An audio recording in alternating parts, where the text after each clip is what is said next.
Sentot. Mas Wawan. Ya, selamat pagi.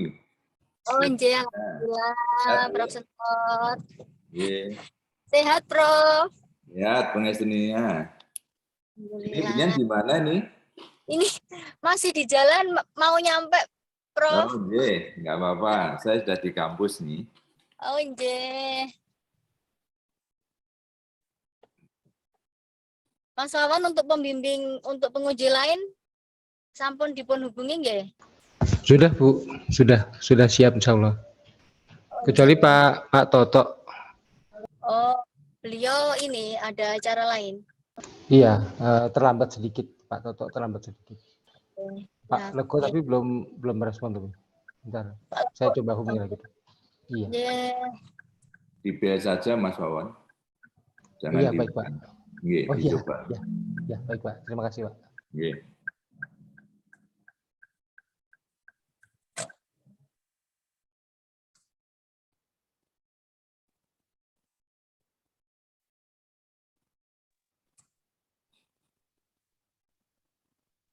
Izin 5 menit sampai nggih, Bopo. Iya, monggo. Nggak apa-apa. Saya tunggu.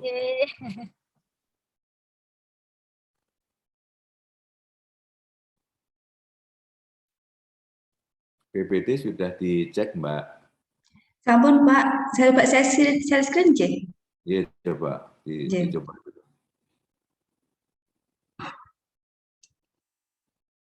Sampun muncul Bapak? Sudah. Je.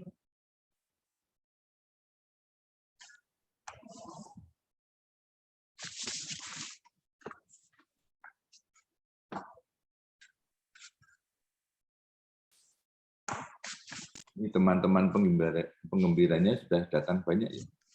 Sampun Bapak. Ya. Tapi nanti diminta untuk partisipasinya, jangan hanya pasif. Inje.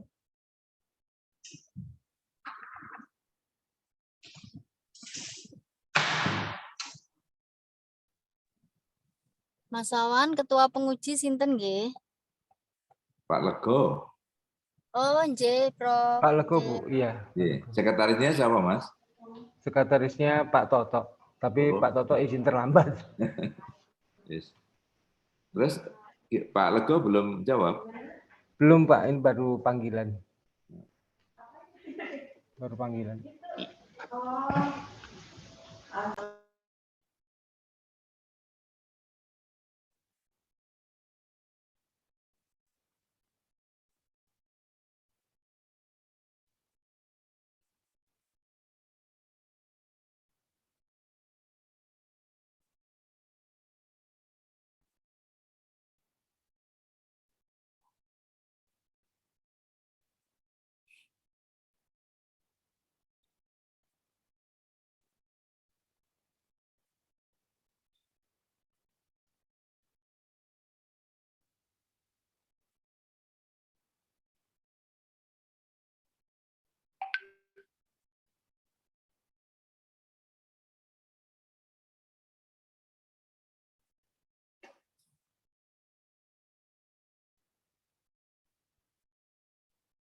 Assalamualaikum. Selamat pagi. Salam. Waalaikumsalam. Selamat pagi, Pak Selamat Lego. pagi Pak Lego. Nggih. Monggo. Ya ngapunten Pak Sentot. Nggih, nggak apa-apa. Tadi baru nyampe, baru start di jalan. Nggih. Nggih. Ini gimana? Ini ketuanya saya. Ketua ini penjenengan. Monggo dimulai aja. Nggih, baik. Selamat pagi semuanya yang saya hormati Prof. Sentot, Prof. Andina, terus pengujinya cuma kita bertiga ya? Mohon izin Pak Toto menyusul nanti agak terlambat. Oh iya, siap. Dan nanti Pak Notaris Toto Susmono ya, ujian SHP atas nama Cecilia Wirnasari Putri saya nyatakan dibuka. Baik, nanti ada dua termin atau dua sesi ya. Yang pertama presentasi maksimal 10 menit, toleransi 5 menit jadi 15 menit. Kemudian ada konfirmasi tanya jawab dari penguji dan harapannya ada mahasiswa juga. Monggo Mbak Cecilia, silakan presentasi. Baik Pak, terima kasih atas waktunya yang diberikan pada saya. Selamat pagi, yang saya hormati Bapak Lego Karjoko selaku Ketua Penguji, yang saya hormati Bapak Toto Susmono Haji selaku Penguji 2, Ibu Andina selaku Penguji 3, dan Bapak Albertus Sentot Sudarwanto selaku dosen pembimbing dan penguji dalam seminar proposal tesis saya. Pertama, saya ucapkan terima kasih telah meluangkan waktu dan tenaganya untuk hadir di ujian seminar proposal saya pada pagi hari ini. Tak lupa juga untuk teman-teman yang ikut serta hadir dalam seminar proposal saya. Baik, langsung saja saya akan menjelaskan terkait proposal tesis saya yang berjudul Implementasi Perlindungan Lahan Pertanian Pangan Berkelanjutan LP2B demi mewujudkan ketahanan pangan di Kabupaten Madiun.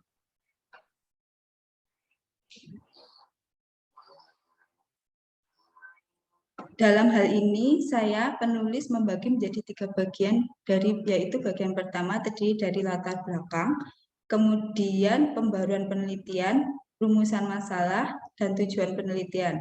Selanjutnya, di bagian kedua, tinjauan pustaka terdiri dari landasan teori dan kajian pustaka. Dan yang ketiga, metode penelitian. Yang melatar belakangi saya melakukan penelitian ini yaitu karena masih banyak terjadi penyimpangan-penyimpangan lahan pertanian atau alih fungsi di Kabupaten Madiun, sehingga Pemkab Kabupaten berupaya membuat regulasi lahan yang ditetapkan untuk dilindungi dan dikembangkan secara konsisten guna menghasilkan pangan pokok bagi kemandirian, ketahanan, dan kedaulatan pangan. Luas existing untuk lahan LP2B di Kabupaten Madiun itu 21.587 hektar, yang terdiri dari lahan basah 20.043 hektar dan lahan kering 1.554 hektar.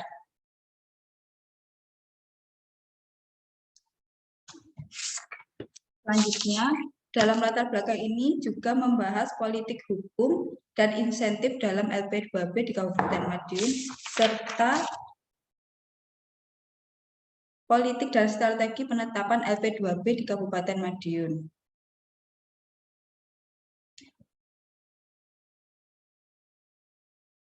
Kemudian, untuk isu hukum yang penulis angkat, yaitu bagaimana pemberian insentif pada LP2B,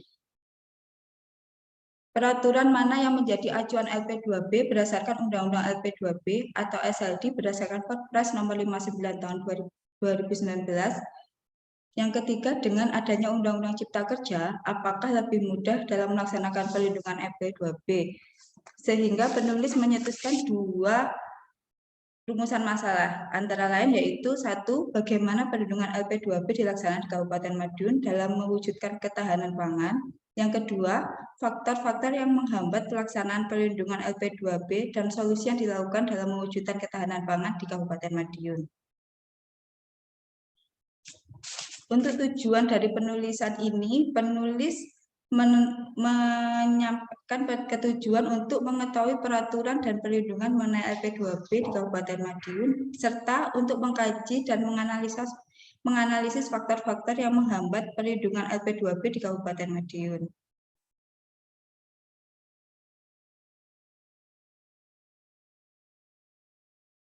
Selanjutnya, kemudian untuk kebaruan penelitian, penulis sudah melakukan cross-check dari penelitian-penelitian sebelumnya dan menemukan bahwa penelitian ini belum pernah dilakukan sebelumnya, yaitu terkait perlindungan LP2B di Kabupaten Madiun dengan regulasi baru Perpres nomor 59 tahun 2019 dan Undang-Undang nomor 11 tahun 2020 tentang Cipta Kerja. Dalam slide selanjutnya, penulis akan menjelaskan landasan teori yang penulis gunakan dalam penulisan ini adalah teori bekerjanya hukum dalam masyarakat, Enn-Scheidman dan Robert Scheidman, yang menyatakan bahwa sistem hukum harus memiliki lembaga pelaksanaan peraturan atau penegakan hukum agar peraturan berjalan efektif. Dan yang kedua, teori dari John Rawls. Beliau menyampaikan bahwa keadilan adalah kebijakan utama dari hadirnya institusi-institusi sosial, akan tetapi menurutnya kebaikan bagi seluruh masyarakat tidak dapat mengesampingkan atau mengganggu rasa keadilan dari setiap orang yang memperoleh rasa keadilan. Untuk slide selanjutnya, dalam kajian pustaka, penulis menulis 3 hal.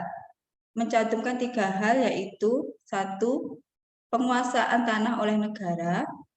Yang kedua, land management sebagai integrasi antara pertanahan dan tata ruang. Dan yang ketiga, hak atas pangan dan tanggung jawab negara. Selanjutnya, dalam slide selanjutnya, yaitu kerangka berpikir. Dalam kerangka berpikir, penulis setelah menggali dan mengumpulkan data di lapangan, kemudian penulis mengolah dan menganalisa data tersebut dengan teori tersebut untuk mewujudkan dalam menjawab permasalahan dan perumusan masalah. Dalam slide ini yaitu berisi metode penelitian.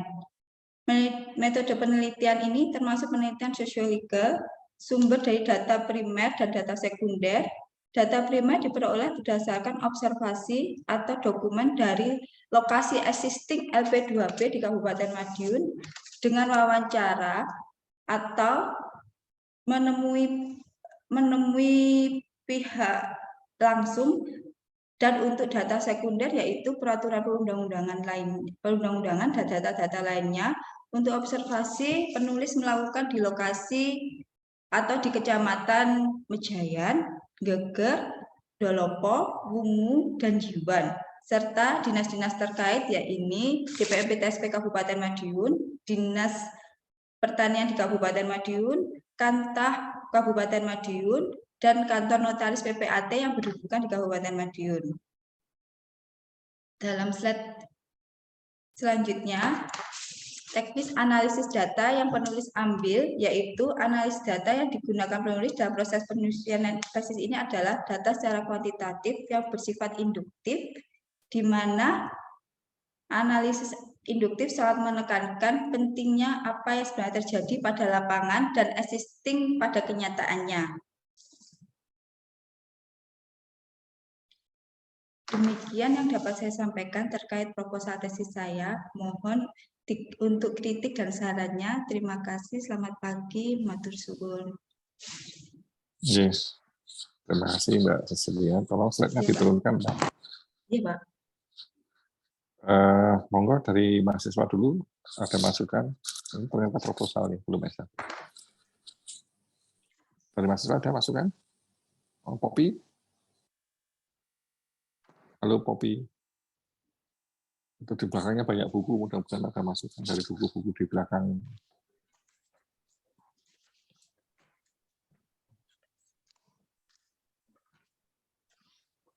mau tidur kopinya. Ya sudah, monggo Bu Dr. Andina silakan memberikan komentar, bertanya atau apapun itu. Baik. Baik. Ini menikah saya, Bobo. Pak Senot, pembimbing ya? Oke. Nah, berarti panjenengan. Matur nuwun, selamat yang saya. J. Selamat pagi, Ibu. Pagi. Ini saya ya, Bobo, nggih. Prof Lego. Jadi Bu Andina panjenengan. Ya, Lego, pangapunten. Baik, yang saya hormati Prof Lego, Prof Sentot, juga mahasiswa teruji, Saudari Sisilia Mirnasari Putri, sudah sampai di tahapan proposal. Ini adalah tahapan pertama ya, dalam Ya, proses Ibu. studi Mbak Sisilia, dan semoga nanti Mbak Sisilia bisa menyelesaikan studinya tepat waktu setelah proposal ini segera langsung bat-bat gitu ya. Oke. Ya, Ibu. Implementasi perlindungan lahan pertanian pangan berkelanjutan demi mewujudkan ketahanan pangan di Kabupaten Madiun. Ini proposal ya. Ya. Pertanyaan pertama saya adalah ini kebijakan publik, betul ya? Ya, Ibu. Ya. Letak isu hukum dan kebijakan publiknya di mana, Mbak Sisilia?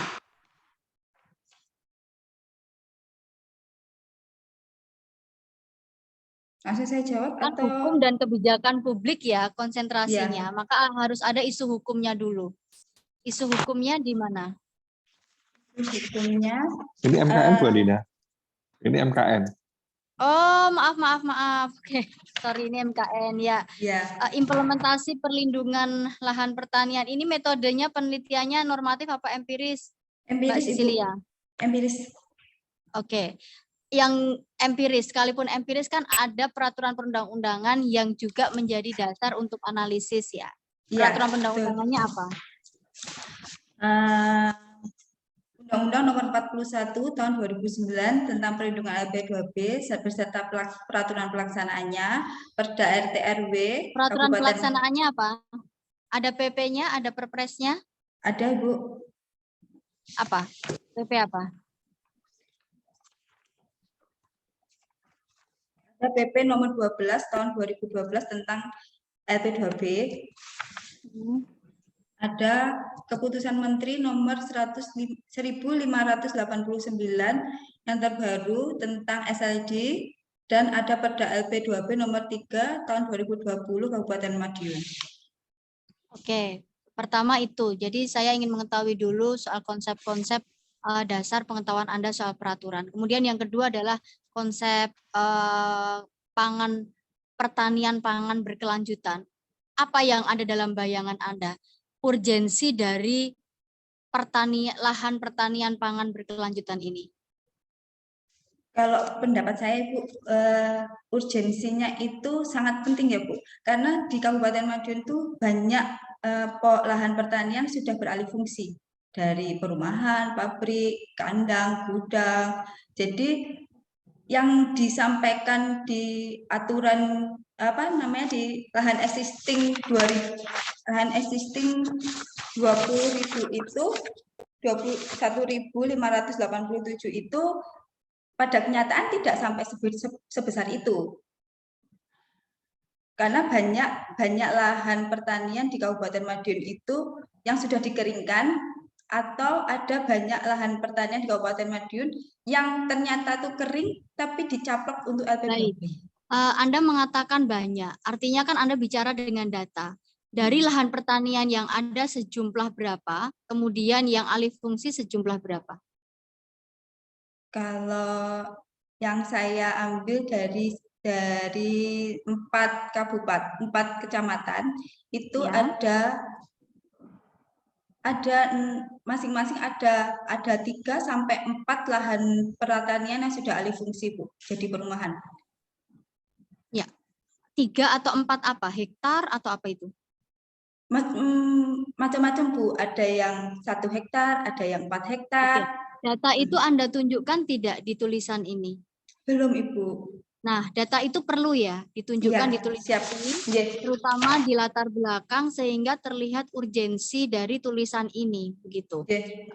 Sejumlah berapa lahan pertaniannya yang ada, kemudian yang dialihfungsikan itu berapa, sehingga Madiun, Kabupaten Madiun, karena saya dari Kabupaten Madiun ya Mbak ya, Siap Ibu. Nggih. Anda akan terlihat begitu, oh ini loh urgensinya kenapa kok harus Kabupaten Madiun gitu. Nah, Ya. kemudian ini terlepas dari Kabupaten Madiun, kita masih ke konsep lagi. Lahan pertanian pangan berkelanjutan itu apa? Definisinya apa secara konseptual?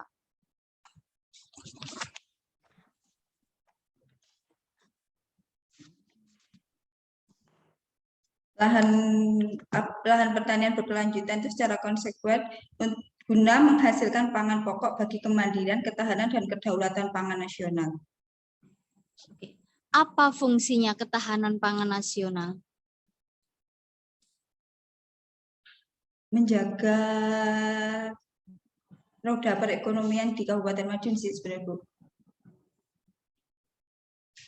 Tahanan pangan bukan hanya soal menjaga perekonomian ya, tetapi lebih dari sekedar itu, bahwa ketika kita punya lahan pertanian pangan yang berkelanjutan, ada kedaulatan pangan, kita mandiri secara pangan, kemudian kita tidak tergantung kepada daerah lain ataupun kepada negara lain. Seperti itu. Baik. Ya. Kemudian di rumusan masalah Anda, kita bedah satu persatu di rumusan masalah. Ini saya sambil buka rumusan masalah. Sebentar. Ada dua rumusan masalah. Yang pertama, rumusan masalah ini sifatnya adalah deskriptif karena Anda hendak menerangkan bagaimana perlindungan itu dilaksanakan. Kira-kira perjalanan penelitian Anda untuk bisa menjawab rumusan masalah pertama ini nanti seperti apa? Anda harus wawancara kah? Anda harus membuka peraturan kah? Anda harus apa yang Anda lakukan untuk menjawab rumusan Wawancara, masalah Ibu. pertama? Wawancara dengan? Ya. Dengan Dinas Pertanian, DPP TSP, Kantah, PU yang berkaitan dengan LP2B, Ibu. Dan lahan pertanian. Anda hanya hendak ingin mengetahui, karena tujuan penelitiannya kan hendak mengetahui saja ya ini. Iya. Tujuan penelitiannya hanya mengetahui saja, tidak dengan menganalisis. Nah, Anda hendak mengetahui saja atau Anda juga ingin menganalisis sesuai dengan parameter dari pangan berkelanjutan. Paham nggak pertanyaan saya? Jadi kan bagaimana perlindungannya selama ini? Maka Anda kan harus punya parameter. Oh, kalau seperti ini berdasarkan parameter A berarti pemerintah sudah melindungi. Berdasarkan parameter B pemerintah belum melindungi, kan begitu ya? Iya, Ibu. Nah, itu parameter apa yang Anda gunakan untuk menjawab sudah terlindungi ataukah belum? Pada saat ini sampai di profil saya hanya melihat parameter A, Bu. Belum untuk sampai menganalisis, hanya mengetahui. Parameternya apa? Untuk menjawab terlindungi atau belum. Karena kalau pertanyaan Anda itu ke stakeholder, ke ASN-nya, kemungkinan jawabannya adalah sudah kok, sudah terlindungi, kemungkinan begitu. Apakah ada parameter secara universal internasional mungkin atau nasional mungkin yang dapat mengatakan ketika pemerintah melakukan ini berarti dia sudah melindungi. Ketika pemerintah belum melakukan ini berarti pemerintah belum melindungi. Ada nggak parameter demikian? Karena pertanyaan Anda di sini kan bagaimana perlindungan dilaksanakan di Kabupaten Madiun. Nah, perlindungan ini parameternya perlindungan apa? Perlindungan parameternya apa begitu?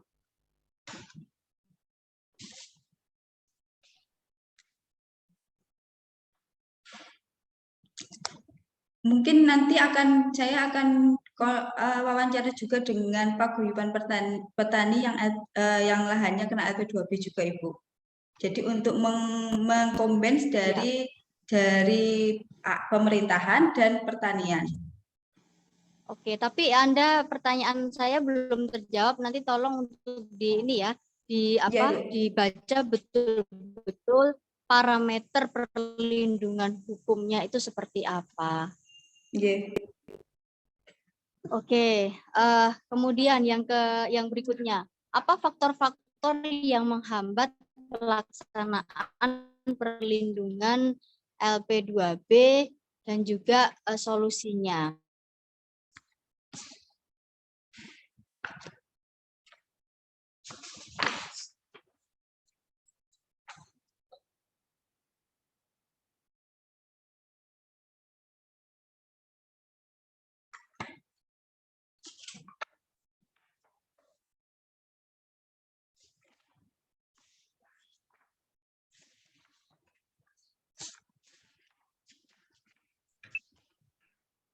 Mbak Dina terputus ini. Iya, Pak. Terputusnya posisinya pas bagus kan.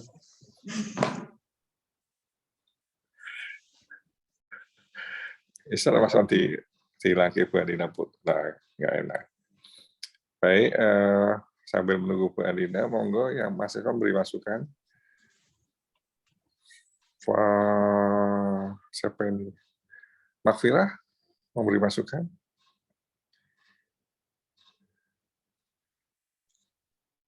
Di Mahilan. Silakan monggo. Kalau masukan. Saya kembali Pak Algo. Oke, udah masuk lagi, alhamdulillah.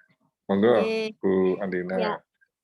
Mbak Sisilia mohon dijawab Ibu, tadi soal pisau analisis yang digunakan apa untuk menjawab faktor-faktor yang menghambat pelaksanaan dan juga solusinya. Apa wawancara juga? Iya Ibu, wawancara dan undang-undang yang berlaku di Kabupaten Madiun. Oke. Anda menggunakan dua teori keadilan dan juga teori apa? Pekerjaannya hukum. Ya. Letak teori itu Anda gunakan di rumusan masalah pertama atau kedua sebagai pisau analisis?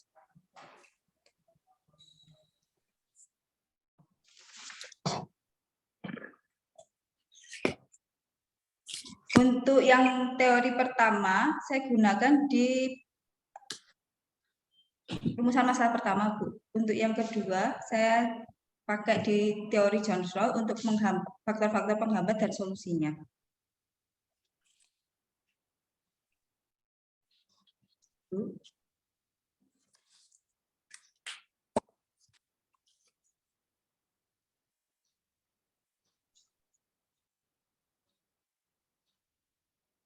Hilang lagi. Surawuh Pak Toto.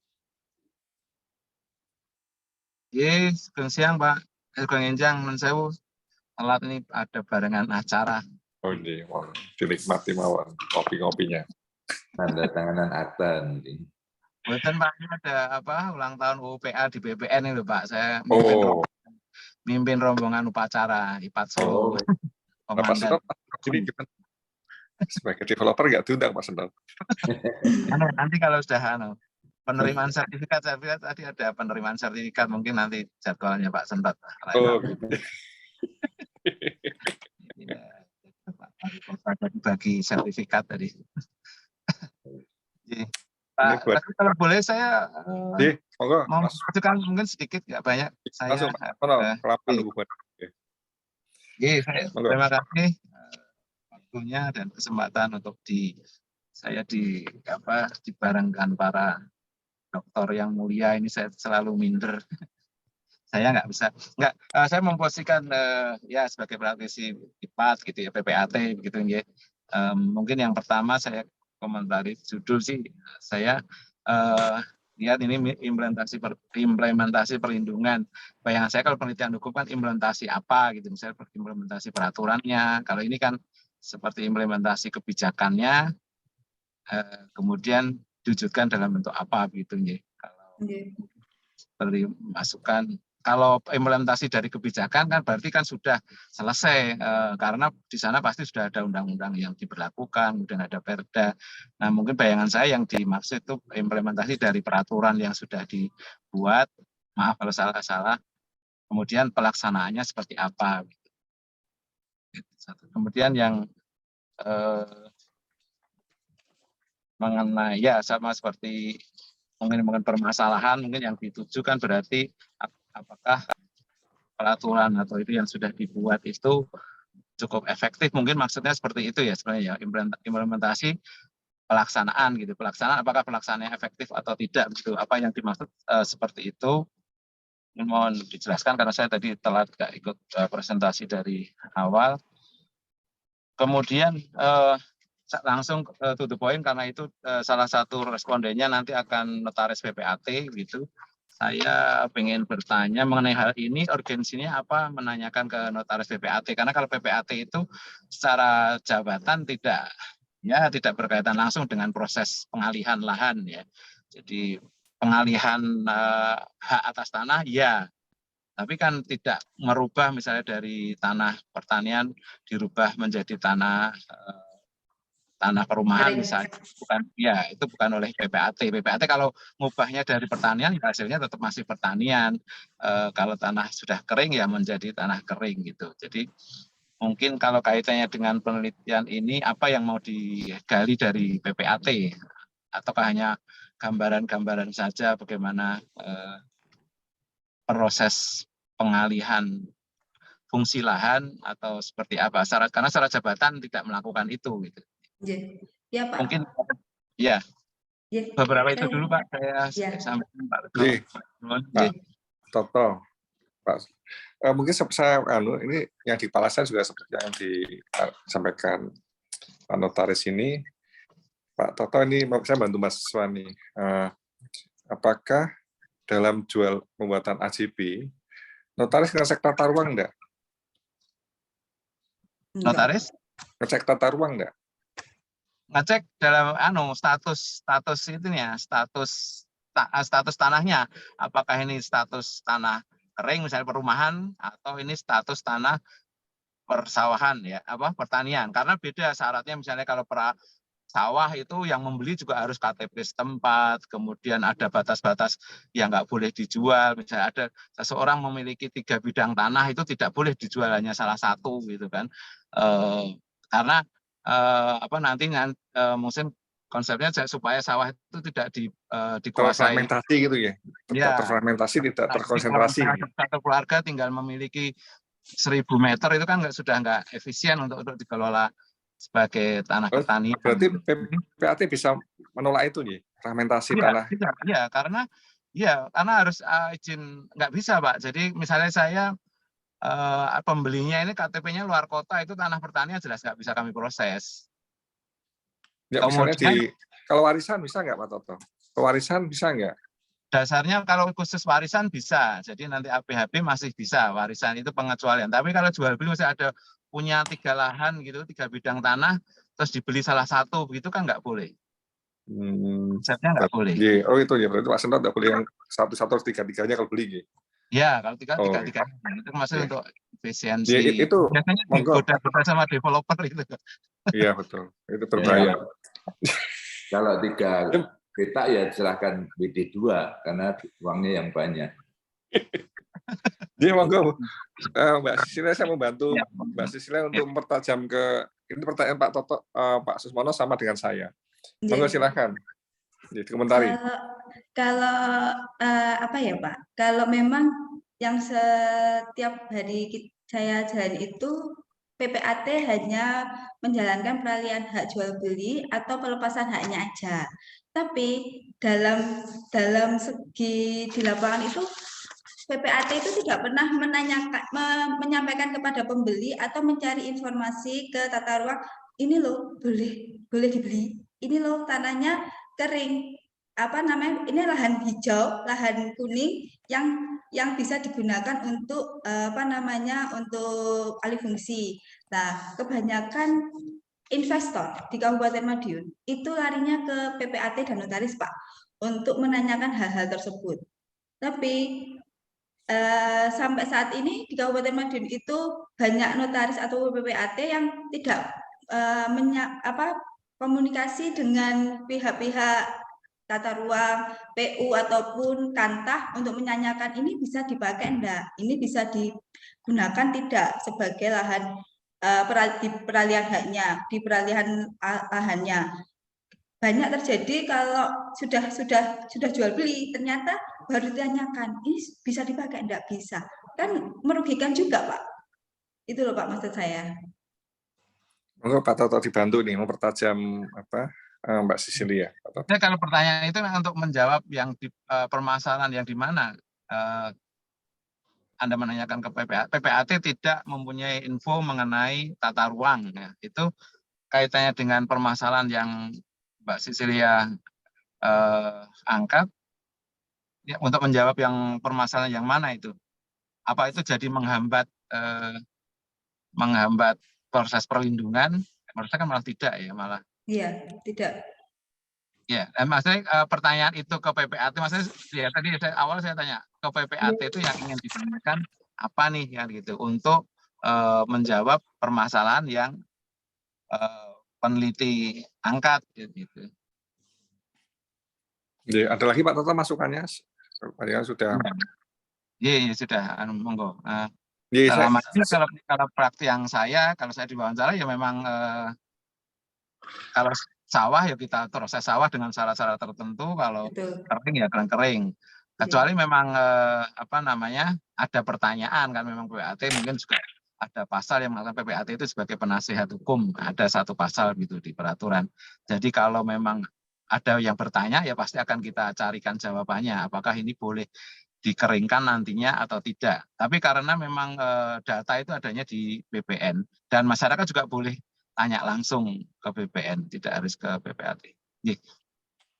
Saya kira itu, Pak. Ya, terima kasih Pak Toto. Sekarang saya masuk ya, ingin melanjutkan yang Pak Toto sampaikan tadi untuk mempertajam saja. Karena ini MKN, Mbak Cecilia. Iya, Pak. Izin Pak Sentot ya. Izin Pak Sentot. Ini lebih ke tadi kan, sebetulnya kan, maka Pak Toto bingung juga tadi ya. Sebenarnya salah satu penyebab tidak berkurangnya LP2B itu kan fragmentasi lahan pertanian. Tadi contoh Pak Toto, itulah sebetulnya fungsi notaris untuk menolak AJB tanah pertanian yang kurang dari itu makin kecil, toh. Itulah sebetulnya peranan PPAT di situ. Lah, ini kan karena MKN, kenapa tidak dipertajam ke situ saja bahwa fungsi atau peran PPAT untuk mempertahankan atau fungsi PPAT dalam AJB yang menyebabkan terfragmentasinya lahan-lahan pertanian. Fokus ke situ. Jadi lebih ke situ. Kalau ini kan sebenarnya ke S2 kebijakan publik. Jadi ada perbedaan antara data LP2B dan LSD yang betul, malah ini kebijakan-kebijakan. Ini bukan MKN. Jadi lebih ke kebijakan publik Pak Yamin itu. Jadi lebih ke sana. Maksudnya kan ini karena nota MKN, kita lihat seberapa nih PPAT berkontribusi dengan membuat akte itu untuk meminimalkan terpecah-pecahnya lahan pertanian.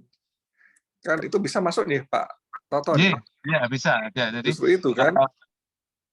Dan juga itu menghambat peralihan ke bukan petani, itu juga penting. Jadi sebenarnya lahan pertanian bisa dihambat untuk karena kalau peralihannya ke bukan petani itu pasti juga suatu saat akan dikeringkan gitu. Nah itu. Jadi kalau pasca datang ke Pak Toto ditolak itu. Tapi ditolak terus pindah sebelah itu Pak Sentot ya. Itu Mbak ya nanti ada norma untuk oleh PPAT yang bisa dilakukan untuk yaitu mempertahankan lahan pangan itu tadi. Sebenarnya ada norma yang bisa dilakukan oleh PPAT. Betul, lewat dalam pembuatan AJB tadi toh Pak Toto toh. AJB peralihan tanah pertanian toh. Lebih ke jadi nanti ya Mbak Cecilia lebih ke situ saja saran saya. Coba nanti bisa soan ke Pak Toto. Tapi nanti panjangan jangan alih fungsi lahan pertanian. Ini kelihatan investor juga ini Cecilia ini di Madiun ini. Saya satu grup dengan Pak Sentot jangan-jangan. Jadi gitu aja. Jadi lebih dipertajam ke PPAT, fungsi PPAT dalam mencegah beralihnya tanah pertanian ke investor. Gitu sakit Pak Toto atau kemana? Iya bisa Pak.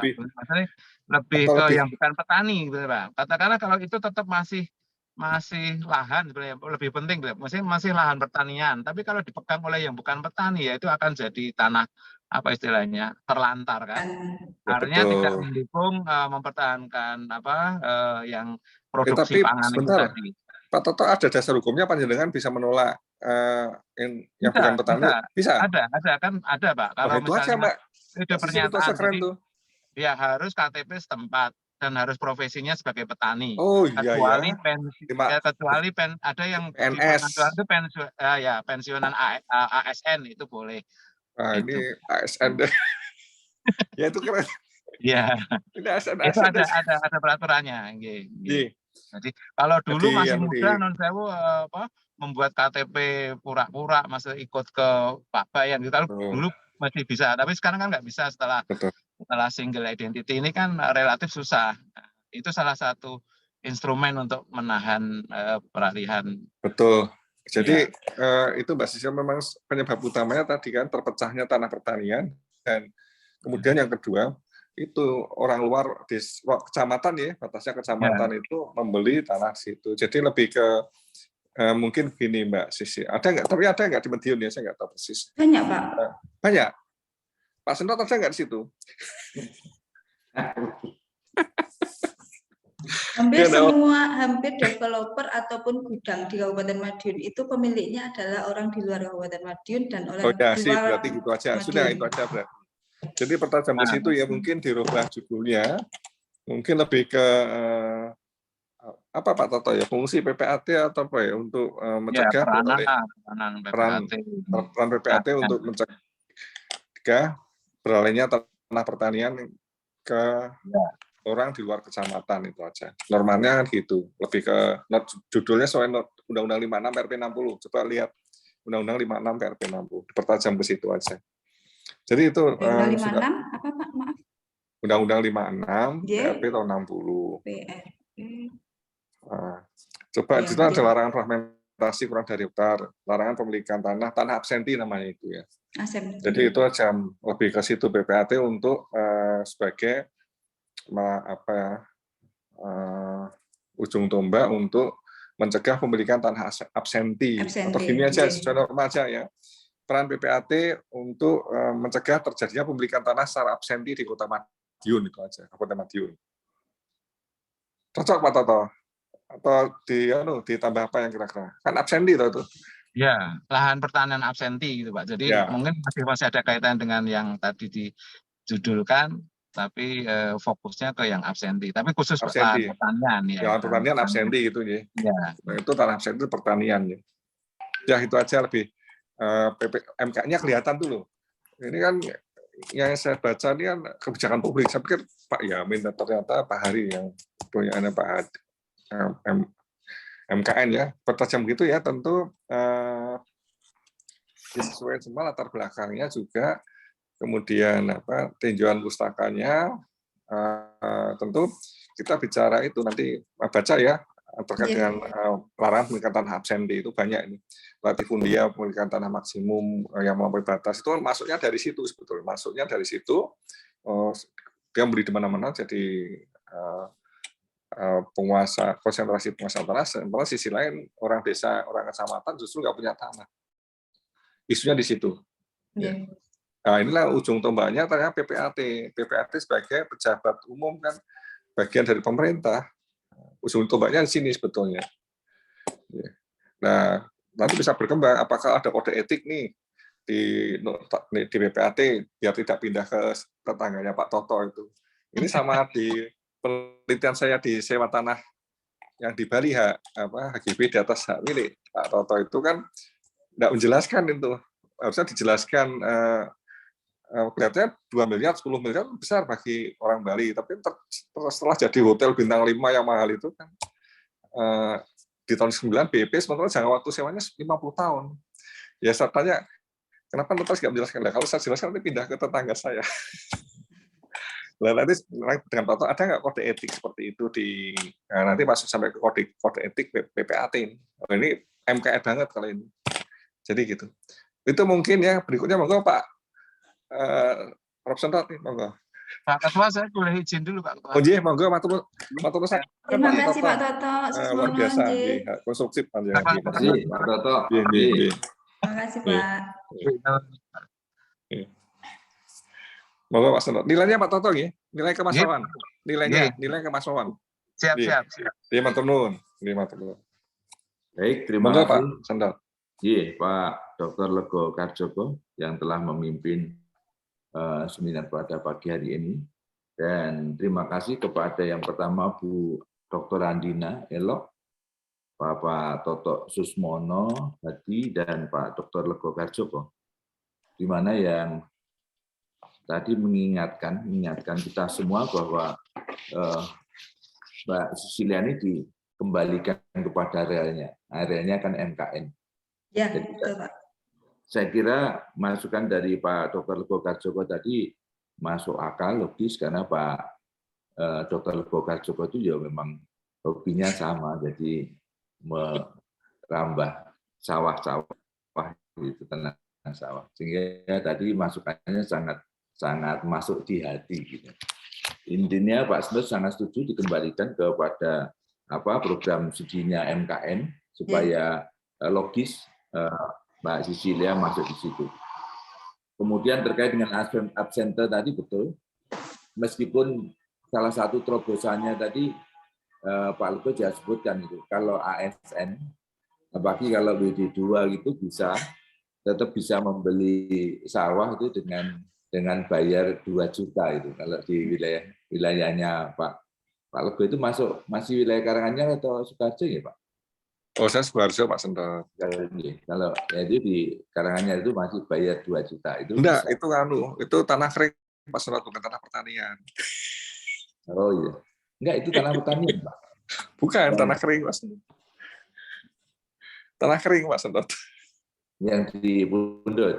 Oke. Enggak, maksud saya yang terkait dengan tadi loh Pak, larangan tadi loh Pak. Larangan itu untuk tanah absento itu. Tanah pertanian saja. Ya, hanya pertanian saja. Betul. Tapi di Karanganyar bisa Pak untuk ASN dengan bisa, tapi kan bisa. Sebenarnya ASN boleh, cuma ada batasnya sebetulnya Pak Sendal. Ada pembatasannya. Itu di PP nomor sekian tahun 77, nomornya lupa ya. Iya, betul. Nah, ya. Kalau di Karanganyar itu bayar 2 juta itu. Oh gitu, saya nggak tahu Pak. Ya, di Karanganyar bisa itu. Nah, jadi tadi betul apa yang diarahkan Pak Dr. Lego Karjoko di komparasi dengan masukannya Pak Toto Susmono. Jadi topik ataupun judulnya dirubah ya, Mbak. Iya, Pak. Ya, terkait dengan hanya kata peranan ini, Pak Dr. Lego. Kalau dulu saya ingat itu, Prof. Apa yang termuda itu mengatakan kalau peranan itu bukan sebagai penelitian, bagi penelitian tesis gitu. Ini hanya kita nanti bisa merubah gimana terkait dengan kata peranan. Tapi tadi yang paling pas memang ya apakah fungsi PPAT berkontribusi dalam mencegah lahan pertanian ya di kabupaten. Iya, sebetulnya saya lebih cocok fungsi Pak Sendal. Tapi kan Pak Toto ngomong peranan. Saya lebih cocok fungsi. Kalau fungsi itu normatif. Betul. Jadi mungkin fungsi aja. Karena kalau peranan itu,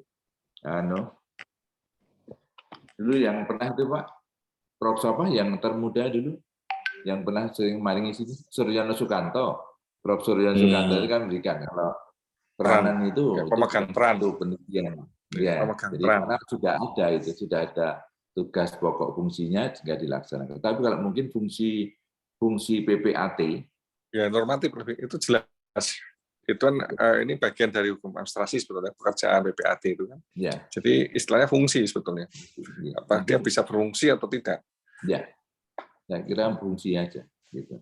Jadi fungsi PPAT dalam berkontribusi mencegah tanah pertanian absente tadi gitu. Absente. Ya, itu saya kira cocok gitu. Ya, kalau orang se-frame itu kan gampang ya. Oh iya. Sudah chemistry-nya masuk tuh. Ya, masuk ya. Kemudian nanti di dalam isu hukumnya di mana dimasukkan di latar belakang tadi seperti sarannya Pak Dr. Lego tadi bahwa harapannya kan petani itu mesti harus punya lahan pertanian di lokasinya sendiri gitu. Itu politiknya ya. Jadi supaya itu masukkan di dalam latar belakang. Kemudian untuk yang lain tadi pengingatan dari Bu Dr. Andina Elok tadi terkait dengan data kuantitatif. Nggih. Data kuantitatif yang nanti juga sebagai pijakan di latar belakang. Kemudian tadi parameter. Tapi kan ini sekarang sudah tidak perlindungan hukum, mungkin sudah bisa ditinggalkan. Kemudian hukum yang menjadi landasan. Saya kira poin-poin itu nanti yang perlu Mbak Sisilia perdalam lagi, perbaiki lagi, agar proposal ini bisa menjadi lebih baik. Itu saja dari saya. Sekali lagi terima kasih Pak Dr. Lego Karjoko, waktu saya kembalikan. Terima kasih Pak Sentot. Baik, sudah ketemu ya Mbak Sisilia, masih proposal, alhamdulillah. Nggih, Pak. Sudah enak kan? Kalau ini sudah enak. Iya, betul. Nggih. Baik, terima kasih Pak Sentot, Pak Toto dan Bu Alina.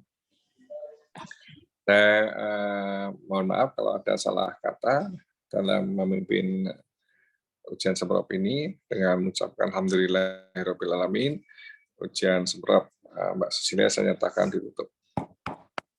Demikian Pak Sentot, nilainya ke Mas Sawan ya Pak Sentot ya. Saya sudah beri. Terima kasih Pak Lego. Matur nuwun Pak Sentot. Nggih, matur nuwun. Matur nuwun Pak Lego. Terima kasih Pak Sentot. Ya, dan siap. Nggih, Pak. ya, Mbak. Nggih, Pak. Nggih.